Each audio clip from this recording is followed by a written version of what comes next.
सीमा पार गर्न भारतीयको भिडभाड, नेपाल प्रहरीले समातेकालाई भारतीयले छाडिदिए। एक अर्काका देशका नागरिकलाई आफ्नै देशको क्वारेन्टाइनमा राख्ने नेपाल भारत बीच सहमति भए पनि सो पालना नभएको पाइएको छ। कोभिड-19 का कारण गरिएको लकडाउनले गर्दा नागरिकहरूलाई आवतजावतमा समस्या भएको छ। सीमा बन्द गरिएको भए पनि लुकीछिपी सीमा पार गरिरहेको खबर आइरहेको छ। गत वैशाख 2 गते सिराहाको औरही गाउँपालिका स्थित इटाटार नाका हुँदै 6 जना नेपाली राति 1 बजे नेपाल छिर्न खोजे। उनीहरूलाई नेपालतर्फको सशस्त्र प्रहरीले देखेपछि लखेट्यो भने उनीहरू पुनः भारततिरै भागे।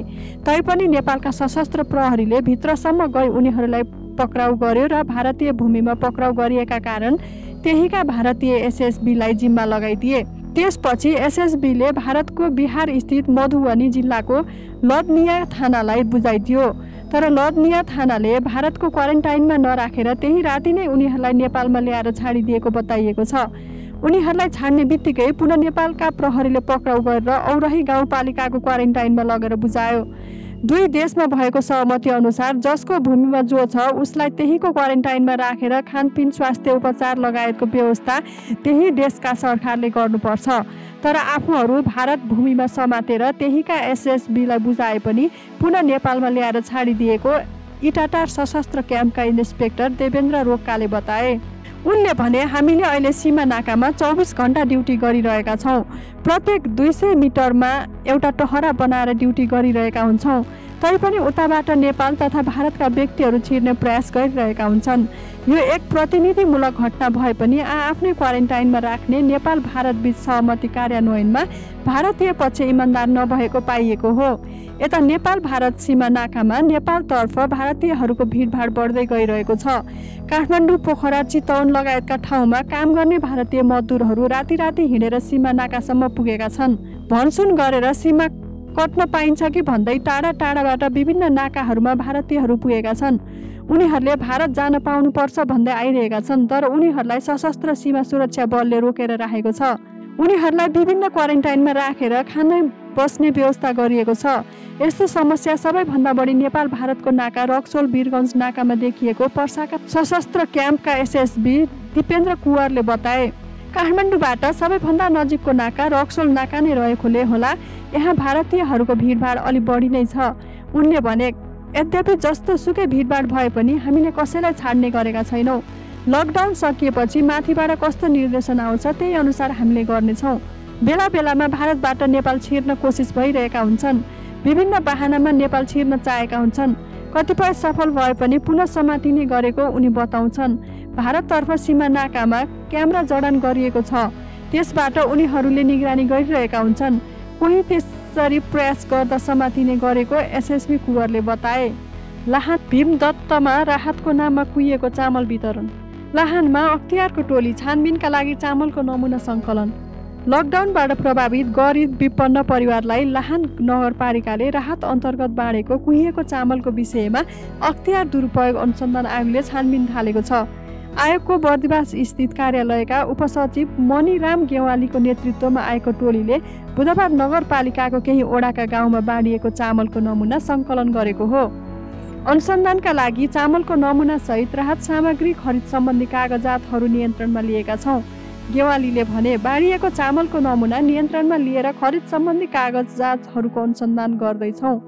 नयाँ पत्रिका दैनिकको बुधबारको अङ्कमा विपन्नलाई राहतमा कुहिएको गनाउने चामल शीर्षकमा समाचार प्रकाशित गरेपछि नगरपालिकाले भने बुधबार दिउँसो विज्ञप्ति जारी गर्दै समाचारप्रति खेद व्यक्त गरेको छ।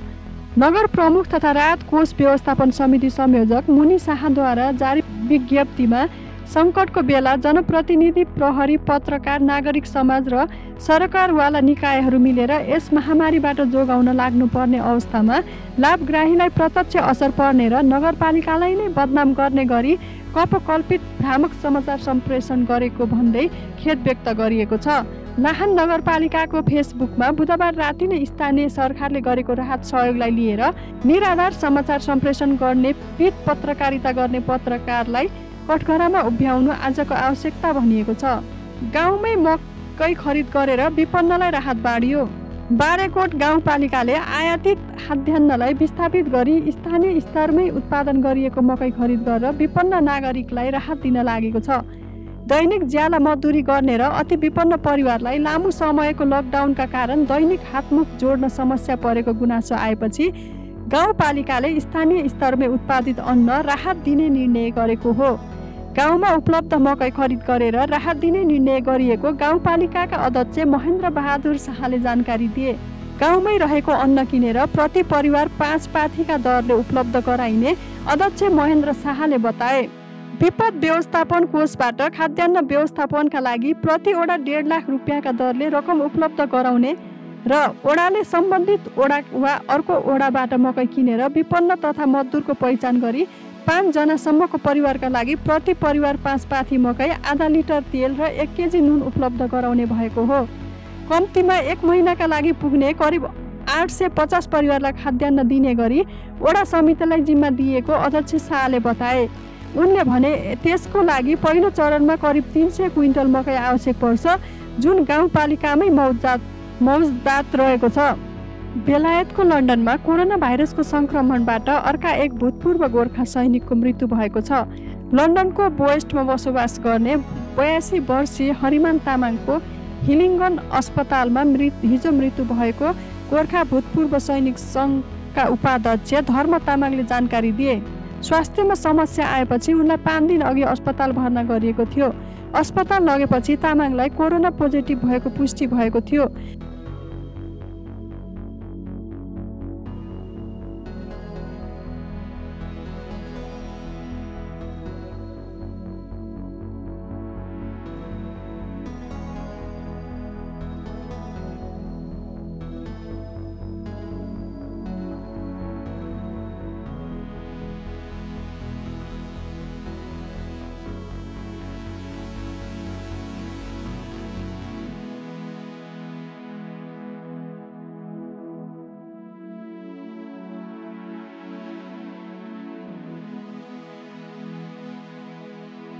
शक्तिशाली र समृद्ध नेपालको नवनिर्माणका लागि सचेत नेपाली महाअभियान। आदरणीय दिदीबहिनी तथा दाजुभाइहरू नमस्कार। म पुण्य प्रसाद प्रसाई। पेशाले म लेखक, प्रकाशक र उद्यमी। जे विशेषण भए पनि म तपाईहरू जस्तै यो देशलाई हृदयदेखि नै माया गर्ने एउटा देशभक्त नेपाली हुँ। नेपालको अस्तित्व खतरामा परेको यस घडीमा देशभक्तिको भावना नेपाली जनजनमा पुर्याउनु अति नै आवश्यक ठानेर हामीले म सचेत नेपाली नामक महाअभियान सुरु गरेका छौँ र यसको संयोजकमा साथीहरूले मलाई तोक्नु भएको छ। यस महाअभियानको उद्देश्य भ्रष्ट र देशद्रोही लेन्डुपेहरूलाई नाङ्गेझार बनाउने मात्र होइन, राष्ट्रिय गौरवका आयोजना छिटो पूरा गर्न यो सरकारलाई दबाब दिनु र नेपाली स्वार्थसँग सम्बन्धित कुनै पनि घटनालाई ठिक ढङ्गले प्रस्तुत गरेर जनतालाई सचेत र चनाखो हुन प्रेरित गर्नुका साथै विश्वका कुना कुनामा पुगेर संसारको समृद्धि देखेका जनताको यति त नेपालमा हामी पनि गर्न सक्छौँ, नेपाल भन्दा सुन्दर त मलाई संसारमा कहीँ लागेन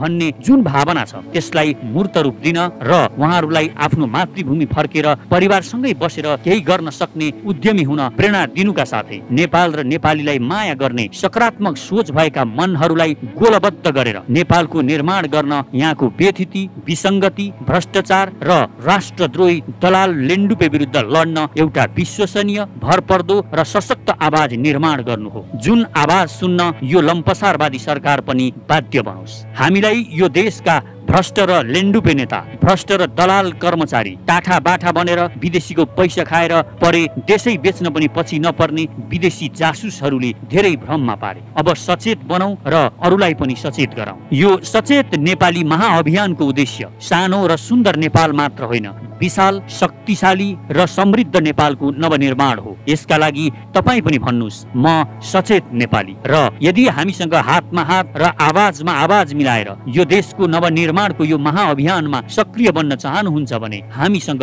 जोडिनुहोस्। यसका लागि कमेन्टमा म सचेत नेपाली लेखेर आफ्नो इमेल आइडी लेख्नुहोला। साथै हाम्रो ट्विटर ह्यान्डल म सचेत नेपालीलाई फलो गर्नुहुन र म सचेत नेपाली नामको फेसबुक पेज लाइक गर्नुहुन पनि हार्दिक अनुरोध गर्दछु। आउनुहोस् मिलेर नेपालको नवनिर्माण गरौँ, एकै स्वरमा भनौँ म सचेत नेपाली, मेरो देश म आफै बनाउँछु। म आफ्नो प्यारो मातृभूमि नेपाल र नेपाली जनताको सेवामा मन, वचन र कर्मले समर्पित रहनेछु। देश र जनतालाई कहिल्यै धोका दिने छैन र धोका दिने गद्दारहरूलाई म छोड्ने पनि छैन। धन्यवाद।